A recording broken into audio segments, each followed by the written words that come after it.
नमो देव्यै महादेव्यै शिवायै सततं नमः। नमः प्रकृत्यै भद्रायै नियताः प्रणताः स्मृताः। रौद्रायै नमो नित्यायै गौर्यै धात्र्यै नमो नमः।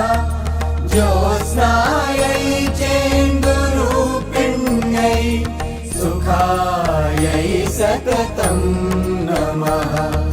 कल्याणै प्रणतां वृद्ध्यै सिद्ध्यै